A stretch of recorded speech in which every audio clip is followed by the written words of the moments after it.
Welcome to the Sunshine Parenting Podcast. My name is Audrey Monkey, and I am your host. For more than 3 decades, I've been a summer camp director, and I've had the privilege of working with thousands of children, teenagers, young adult counselors, and parents. I really enjoy sharing stories, tips, and ideas to help others who care about young people raise a generation of kind, self-reliant, optimistic kids who become thriving adults. If you're interested in summer camp, parenting, or happiness, you've come to the right place.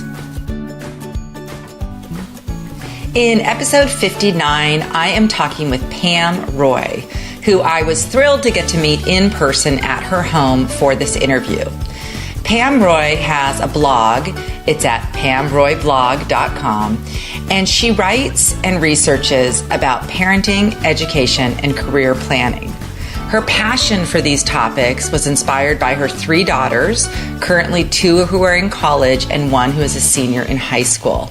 Her mission is to help children and their families navigate the tumultuous school years with a focus on health and well-being.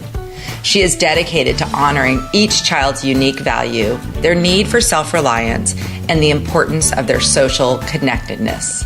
Enjoy episode 59. Well, I am so excited today to have Pam Roy with me on the podcast. I was introduced to Pam through my friend Sarah Koulias, who's a regular on my podcast, and I have really enjoyed learning about all of Pam's work from her excellent blog, which you can find at the pamroyblog.com.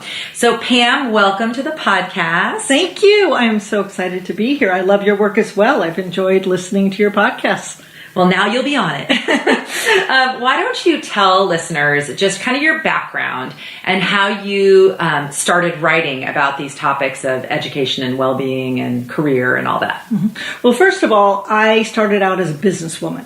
I was a business major, worked in the professional arena before I had kids. I'm a late bloomer in terms of having kids. Didn't have them until I was close to 40.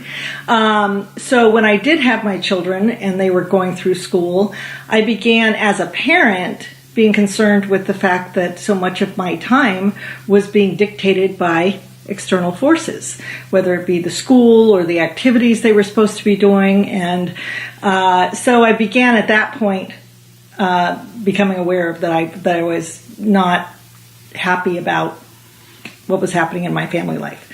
So I decided that it was best if I could find a different school. So we went into alternative schooling and then back into the traditional school for high school. And now I have a senior in high school, a freshman in college, and a senior in college. Okay, just really quick. What was different about the alternative school? Why did you choose it? Because it had no homework. Okay, perfect. That was literally the only reason. I felt that my kids would benefit more from unstructured time, time with family, time for friendships, and that the best thing as a parent that I could do for them would be to create that time for them, which meant that things like school, homework, and club sports or extracurriculars that were very, very dominant in our community at the time were things that wouldn't allow for, our family to have that time, my children to have a childhood. Oh, well, and of course now, I know you and I both follow all the research that now, guess what everyone's saying? What kids really need is more free, unstructured playtime that they're not getting with this kind of structure that our culture has dictated for families.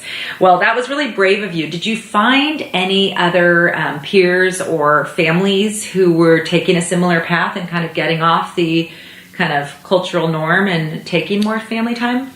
Not at the time. At the time, I think I felt like a salmon swimming upstream. I mean, I definitely felt unique in that. There were families who were doing homeschooling, or there were families who were looking to these alternatives. But at the time, this is about 12 or 14 years ago, there really weren't many alternatives. What is exciting is that I was just looking recently, and there's 28 charter schools now that are free.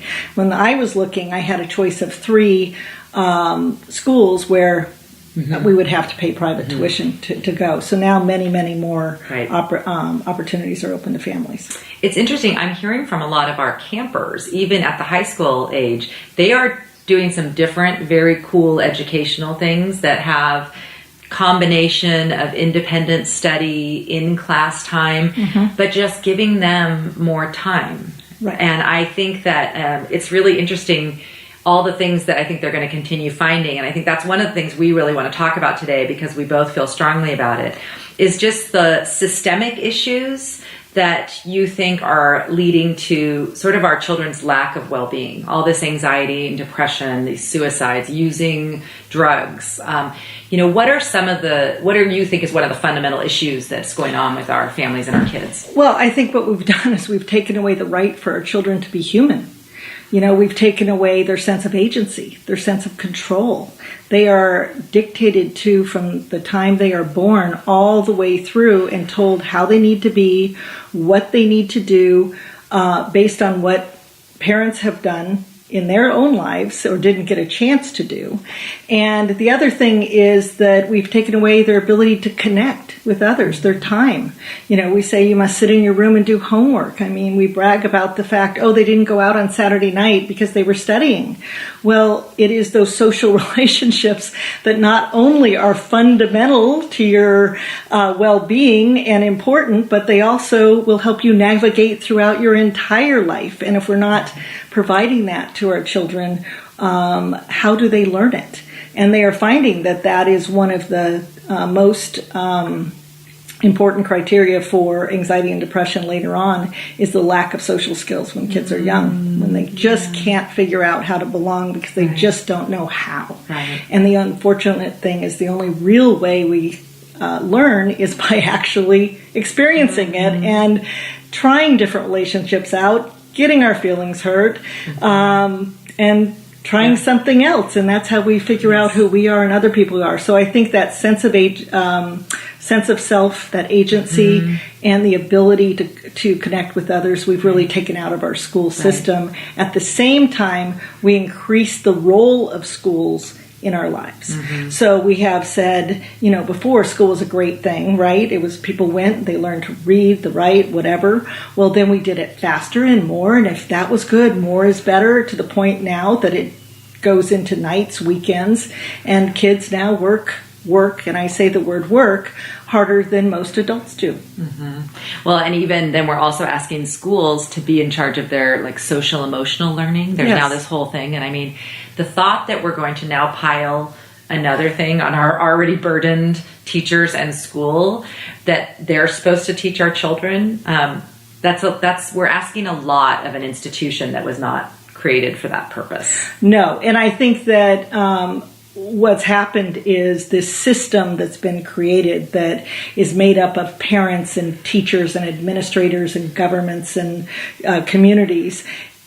We've created this system that we've begun to layer on so much that there's very little movement for anyone.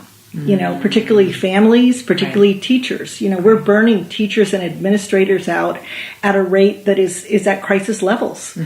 People do not want to go into that profession because they don't want to take the responsibility of all of these children. And they can't. They have their own families. They're also dealing with it in their own lives or whatever else might be going on. So we've really created a situation that is unhealthy for everyone. Right. And instead of saying it's the system, and even the World Health Organization says that the issues that are happening with depression and anxiety are based on what we've created in our cultures. Right. We're saying, it must be Johnny. Johnny is not able to sit in a class for 80 minutes. Johnny doesn't want to get out of bed in the morning, so Johnny just needs more tutoring and he needs an antidepressant pill. And what we've done is we've just decided that we can medicate these kids, diagnose them, label them to get through a system that doesn't allow them to be fundamentally human. Right. So it's like the core issue is not being allowed to be human and do those human things that are so important to our well-being. And so we're just kind of treating these symptoms that come out the other end because of the problems. Right. Okay, so let's move to, you give a lot of good wisdom and sort of advice on your blog. So even though it's a pretty serious situation we're in right now, what we've put our families in and our kids in. What are some suggestions that you have for parents who are recognizing this in their kids, in their schools? What are some things that parents can do or decisions they can make to just help either with their own family or in their greater community move the needle on this, where we can, as a whole system, restore some of the time, restore some of that being human and connection that we all need? Well, I think just these kinds of podcasts where people become aware, wait a minute, it's just not me, it's just not my home, and it's just not my children, is huge. I mean, I think that is really, really important. Is, it's overwhelming to try and find the answer when you're trying to figure out what am I supposed to be doing. But I would ask parents to take a moment and just breathe, be for a minute, and really try to absorb what's happening in our economy, how much that is changing, that is impacting whether college and how college plays a role in our economy and in our lives, really is worth giving up our children's childhood, creating the college admissions application resume that has been so prevalent in our society. So I think the first step is just to stop for a moment. And then I would say my greatest aha moment, wake up moment, was really my daughter. When I took her out of the alternative school, she went into ninth grade and she really wasn't studying a lot. She was busy being social. She was busy doing this. And I'm like, well, wait a minute. Why aren't you, studying or doing whatever? And she's like, Mom, I got it. And I got the hand in the face, And I suddenly realized, I'm like, wow, if I'm pushing her to do something that is not what she is owning, you can't control another human. As much as if somebody's got a solution on that one, let me know. But basically, I needed to honor who she was, and I needed to be the learner of who she was, just as she's learning who she is. And that was really something that really helped my parenting. So I would just say, stop, really look at this craziness and realize it's crazy. And then take your time with each of your children who will be different. I've got an artist and I've got which is speech pathology major for special needs kids, and I've got someone else who's interested in marketing, and they're all different and they're all having different experiences, and I have to just really try and sit and learn from them who they are and how I can support them. But the main thing is to create the time for our family to be together, for them to find themselves, and that means I've got to work with my school to say, really, no, you can't dictate my time that way. For my children, I limited AP classes. I'm like, no, that level of homework is not something that will give you a life, and that trade-off is not worth it. And and then activities, sports activities, things like that. We did not do club sports. It was too intense and took our dinner time, and that was something that was valued more than that. Now, other families may say that is something that's of value to them and their child loves it. Great, as long as it's not being done as a resume. And then how do you create the time? So figuring out how to carve out the time. So, but I think just stopping. It has been, we're all on this, rapids ride through the river, and, thinking that at some point down the road, 30 years from now, they're going to be smooth sailing. No, life is today. Today. Yeah, I was going to say, we need to live in the present and not wait until our kids graduate and suddenly they're gone after doing everything right, and then they're unemployed or they're medicating themselves because they couldn't live up to what society says, which is right now the majority of kids. They're dropping out of college. They are numbing themselves because you really only are able to feel your feelings and emotions, which they have no time to do, or you numb them. And guess what is happening? The numbing. It's interesting. So much of this, I don't know if you're familiar with Tina Payne Bryson and her books about like the whole brain child and the yes brain. Well, the yes brain resonated with me particularly even as an adult, and the adult counselors we work with. And this whole concept of understanding your own emotions, which requires stopping and reflecting and sometimes getting into some hard feelings. And it's not comfortable to do that, but sometimes we're not teaching our kids that very well. in the way that we model for them sometimes. Sometimes our kids either see us as being kind of like too perfect and, never getting upset about anything, or because we try to like shelter them or not make them uncomfortable by our own feelings, when really what they need is adults who will say things like, today at work, I just really felt sad that I wasn't recognized for this big project that I worked really hard on. And, this other person pretty much took credit for the work that I did. And it made me feel kind of disappointed, and I'm just feeling a little down about it.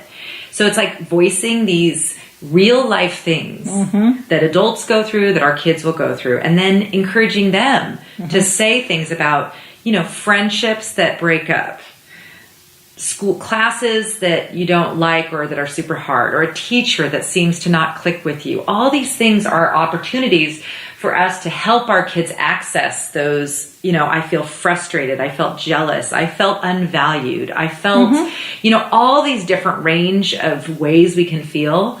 And instead, what our kids are hearing or seeing from us maybe is it's not okay to not feel, you're supposed to feel happy and great all the time. And if you have a moment where you're not feeling great, oh, there's something terribly wrong, go get a pill, go do something. Well, absolutely. I think we are raising our kids to only put ledgers in the right side of the balance sheet, right?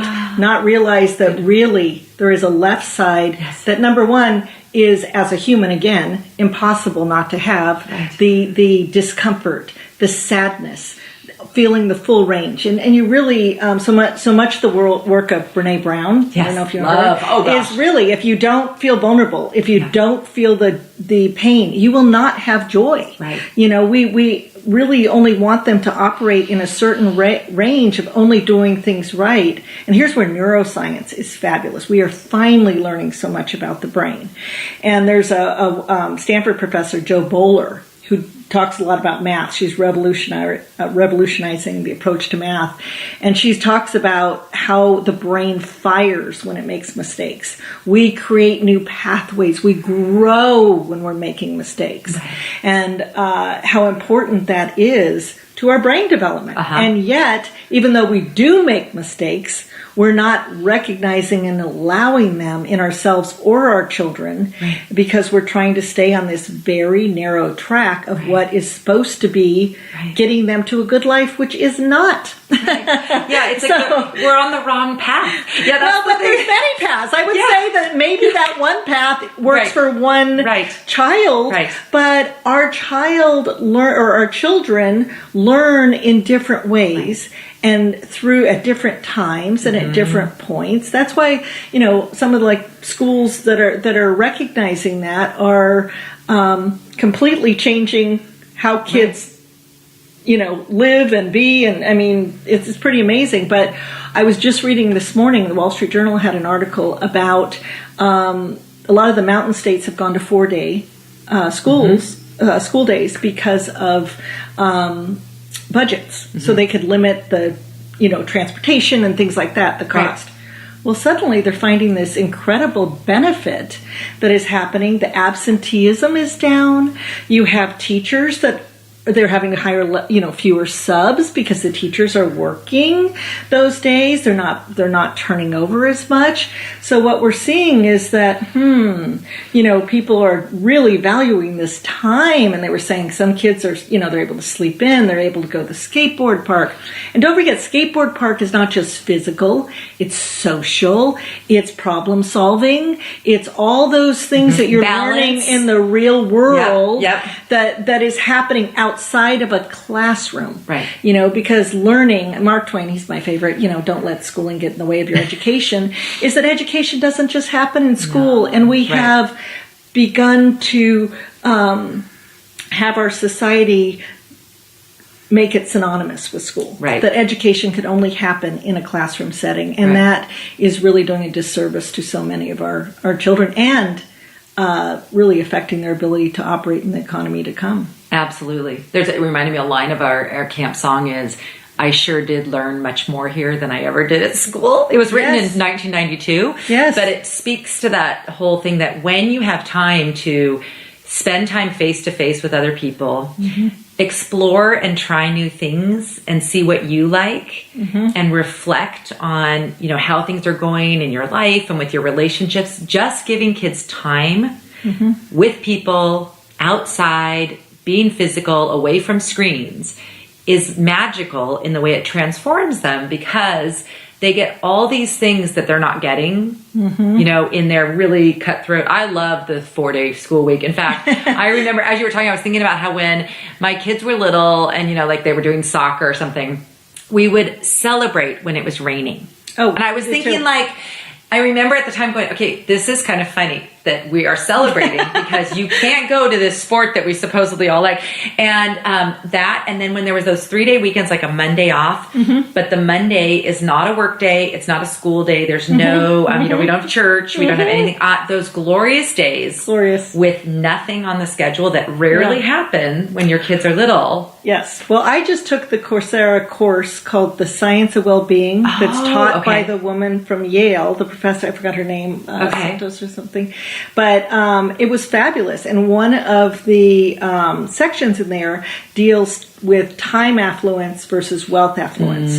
And that those people who focus on time are happier, healthier than those who are focused on an external goal like wealth, which once you hit a certain point of economic, basics, like you can, have shelter and food and all of that. Above that, there's not much value. And in many cases, if it's, you're continuing to pursue that versus time with, friends, establishing relationships with partners, spending time with your children, at the end of your life, those are the things that are feeding your soul, right? Yes. And so we have, as a society, moved away from that, but we are finding and hearing about, every day now I'm reading about just that time affluence and the value of that time. So that's something I'm really, really focusing on with the parents and kids that I'm with. I think it's really encouraging that we're at a time where people are finding and hearing the message that free play is important, that we need to think about our families' schedules, and we don't have to be in this crazy thing. I think people know that it's no longer... It used to be this really crown to say, I'm so busy. And I think now enough has been written about that if you're saying that and feeling so overwhelmed by your life and overscheduled, that you actually can make some decisions and make a difference. And sometimes it's really hard. Sometimes it is changing your kid's school. Sometimes it is stopping doing something you've done for a long time, or your kids have done for a long time, that has brought some enjoyment, but is just too much time for what it brings to your family. So there's sometimes some hard decisions, but I'm really hopeful that with people like you kind of sharing all this great new information, that we can start moving the needle for our kids. Before we started recording the podcast, I was telling you about my son's new school, and there's so many things. They're very, it's very different from any school my kids have ever been to. They actually won't tell them their grades. They're asking them when they feel engaged in class. They're trying to figure out what it is that they're interested in. And I am really excited because this is a kid, my son, who was not excited about school. And I know a lot of boys just are not at all into school. And I've listened to some other podcasters and people who are researching this, and our schools are not serving boys especially well, because most of them are not set up for the, as you said, the 90-minute sitting still. They're better set up for, send them outside to find things in a tide pool and look at them under a microscope and take pictures of them and make a video about it. There's so many ways that you can learn and get excited about things that don't involve being stuck in a chair and reading a 30-year-old textbook that, somebody else wrote. I want you to we're just going to end with, I want you to talk a little bit about, you do some work working with kids, you call it Square One Pathways, and it's just helping kids who maybe are struggling a little bit to figure out their direction. Right. If you could just share with us some of the tools that you use, so that if other people want to look into that, what is the process, or what are you trying to do to help these kids kind of figure out more what direction they should go? Well, the very first thing is interest. If you're not interested in what you're doing, you will not stay at it. And this is why it's so critical that before investing in college, before investing in anything that would cost a lot of time and money, that we allow them to figure out what they're interested in and explore it a bit. So this goes back to the time. We need time for them to explore what they could be interested in. So, and it could be many things. But so the first thing I do is I'll have them do an assessment on a website, a free website called Sokanu, SOKANU.com.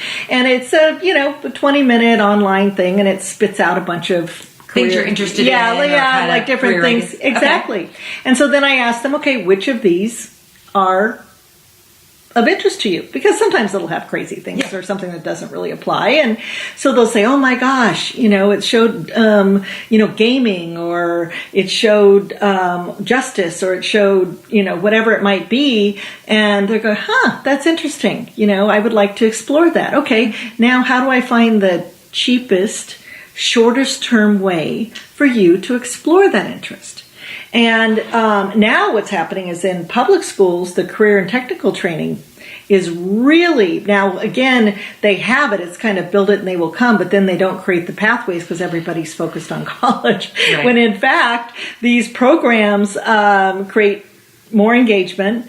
The kids that go to college are more likely to complete college because they've had a chance to really explore. And they do everything from hospitality to culinary to health services, all the different things that give them a chance to explore. So I spend some time doing that and find it whether it be at the community college, whether it be Udacity, which is an online 3-month part-time program. You could work, you could do whatever. So I look for programs that in the shortest amount, cheapest way, they can kind of test or explore that interest. And that's just the starting place. And then from there, I call it square one pathways, because you start at square one, you explore, but then maybe you have to come back to square one and go out again. Yeah. And this is actually how all of us tend to work. It's just that our generation was allowed more wiggle room and lots of more squigglies on the thing. And this generation, we have decided a trajectory is how everybody gets there. And it's been really, really hard.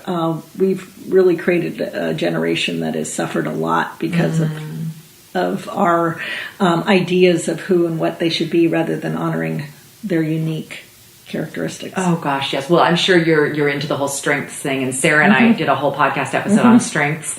And I'm involved in this friendship circle with this really great friendship expert, and she had us do the Gallup. Yeah. Again, the Gallup survey. I actually didn't do it again. I just sent her my old results, but we had this meeting, and she was going over it and talking about it again. Here I am, 51 years old, still being reminded. Oh yeah, that's why, for example, I love doing podcast interviews, and there's things that I really enjoy doing. It's my interest, it's my flow, it's my thing.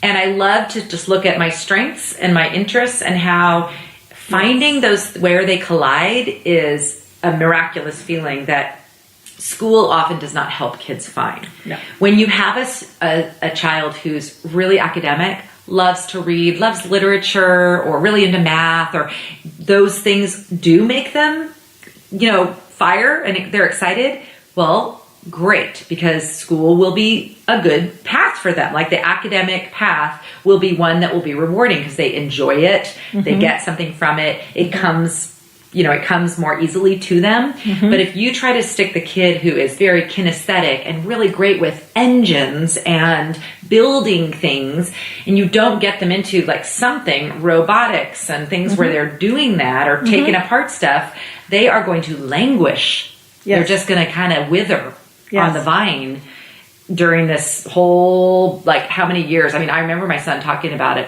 I have to spend 13 years. He talks about the torture of 13 years, basically because he wanted recess. Right. And he wanted to play with his friends. Exactly. But there's 8 intelligences. Right. And actually he added a ninth did I read with that Howard Gardner. Yes, Howard Gardner. Yes. Yeah. And so our schools only focus on word and linguistics. I mean, that's it. And math. Yes. That's it. there are all these other intelligence. If you're intrapersonal, if you're intrapersonal, the physical space, if you're interested in other types of ways of being, the school doesn't, which I would say is most kids, because a lot of the academic kids are motivated socially to be academic because, how many are truly academic? And then if it's like a kid who's really interested in little, cars or whatever, and you buy him 100 cars, suddenly he's overwhelmed and can't. We do that. We tend to do that where we're like, you're good at baseball. Here's the coach, pitching coach. Here's the batting coach. We tend to take so it you right hate it. So you hate it. Let me make sure that I do this so much and make you do it so much now that you completely can't stand it anymore and never want to play again. Let me help again. you do this. But because the world is changing so much, because the economy is changing so much, their ability to find their interests with their strengths, with the things that are happening in the economy, they're going to find their place if we can just get out of their way and allow them to do that. Right. Oh, I love that. And I love the trying low cost options, jobs, clubs, online classes. You can dip your toe into something without diving in full on. And it is as important to find things you don't like. Yes, absolutely. As it is. Yes. Many times my kids, oh my gosh, I'm going to love this. Let me try it. And I remember even myself as a kid, I would be like, oh gosh, I want to do guitar. And the minute my parents, of course, bought the least instrument, I was like, I'm not kind of interested in that anymore. I'll try the flute, But it's the ability to just try things and to give them up and try something else. That you learn a lot in the process of not liking something and maybe finding an aspect of it that you really enjoy and then finding it. That it's not, again, a trajectory. It's really just kind of an exploration, which is kind of the beauty of life, right? I like your analogy of the ledger, and I think we should all be thinking with our kids, their ledger, we want to be building up both sides all along. And so be thinking about,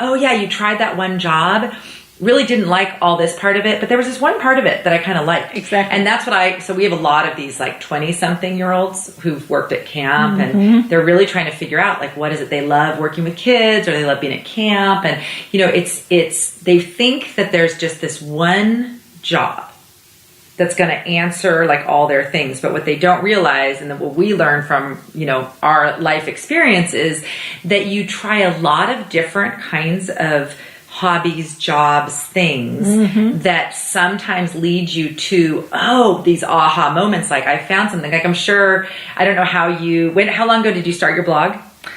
Just this year. Oh my gosh, really? Yes. Oh, it's fabulous. It has so much great content. But even that, your life experience to this point, raising your girls, your interest in education, your concerns about what you saw in your own family and the changes that you decided to make, that all led you now to this new phase where you're educating others. You're really great at curating interesting information for all of us.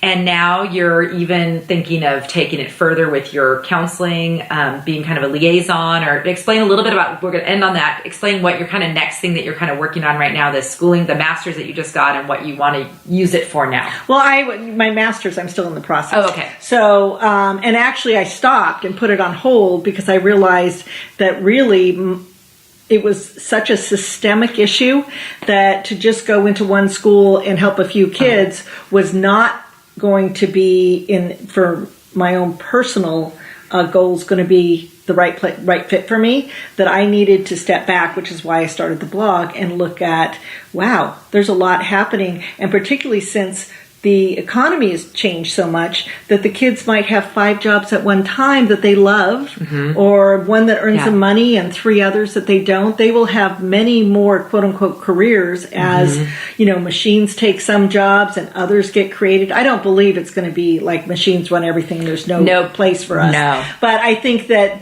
they will be finding they will have more opportunity to find things that they enjoy in many different forms and connected. It's person-to-person commerce is really what the well, you wrote about that. I'm completely sold on the gig economy thing because I am using it. Yes, me too. I'm a user of the gig economy. Yes. I love being able to find one person who's really good at getting a podcast ready to go. Someone else who can help with like a graphic design type thing. And so the magic is, if you're a person who really enjoys sound mixing, right, or whatever, you can find a job. Maybe you get an internship working with that, and then you develop it, or you get a niche that's podcasting, and you can create a career and a life doing things you love and you're good at, and that is useful to other people. Upwork just went public. Oh, Upwork is the largest. We use that? Yeah. Exactly. They just went public. Okay. They were able to scale so much, and their growth is incredible. Right. And and so how are we preparing our children for the flexibility and freedom that many of them are craving? Right. That some of that lifestyle might be able to, afford them the life that they would like. And Yes. Yes. Interesting. Because, you think of it, I think there can be the negative view of that. People who say, well, I had to work to get where I am, and these kids expect to just, get to the top of the ladder without doing anything. But instead, we need to kind of flip that script. Let's get these kids doing things they're good at, they're passionate about, they enjoy, and that's helpful to society. Right. And then they will be fine. They'll either work for themselves or they'll work for someone else. But if we get them doing things that really fire them up, we're all better off. Well, the corporate world is vanishing. Yeah, absolutely. And that's, I think we have geared so much of success to a corporate ladder, that has really largely been dissolving for because now we know leadership is not. Nobody wants everybody wants to be in a democracy, or everybody wants to be doing their own job. Kind of. Yes. People want to be self. Yes. But also corporate structures could not sustain. And in many ways, we are better when we can be at a level where it's person to person. We're able to go into the community and affect change in our environments and things like that without regard to what an institution decides for us. And so as we move from the institutional-based economy to a person-to-person economy, or it's called the sharing economy, the gig economy, whatever, that's the world our kids are going into. Right. Okay? We don't know that world. Right. Okay? And they're forming it. They're creating it. Which is why my latest blog is, how do we prepare our children to pioneer a new frontier? Because that's where they're going. See, that's a really hopeful and exciting message for our kids, honestly. Like when you say that, I'm just getting the chills thinking about for my own kids. I want that life for them. I want them to have jobs and things to do that they love, that gives them the time to have a full and happy and healthy life that includes lots of social connection and hobbies and physical activity and travel and just whatever they want to do. And that's what we really all want, I think, for our kids, is for them to have happy, healthy lives. And so I'm just going to, I think we need to end because we've been going on for quite some time, but I will just say to listeners, I'm going to put links in the show notes to many of Pam's posts and to her blog. I highly recommend that you subscribe. She has so much great information on there, and I'm sure after listening to her, you'll want to check out all that she has offered. And she's continuing to offer some very in-depth articles exploring all of these topics that we've talked about today. So Pam, thank you for being on. I would love to have you on again. We'll have to follow up on one of these. It sounds great. I've really enjoyed being here. Thank you so much for joining Pam and me for this episode of the podcast. I so enjoyed meeting Pam and getting to know about all that she is researching and working on, and I hope you enjoyed it as well. There are detailed notes and links to everything we discussed at my website, sunshine-parenting.com. Search for episode 59. While you're there, I would love to invite you to become one of my email subscribers. Each week I send out an email with my most recent podcast episode, blog post, as well as links to articles, books, and other information that I have found helpful in my parenting journey. I'd like to end this episode with a quote from Pam that really resonates with me. Helping our children learn to connect with others is not only critical for their lifelong health and well-being, it is essential to their success in the workplace of tomorrow. This podcast is a proud member of Parents on Demand, a network of high-quality shows for families just like yours. Download our free network app on Apple and Android and listen to your favorite episodes on the go.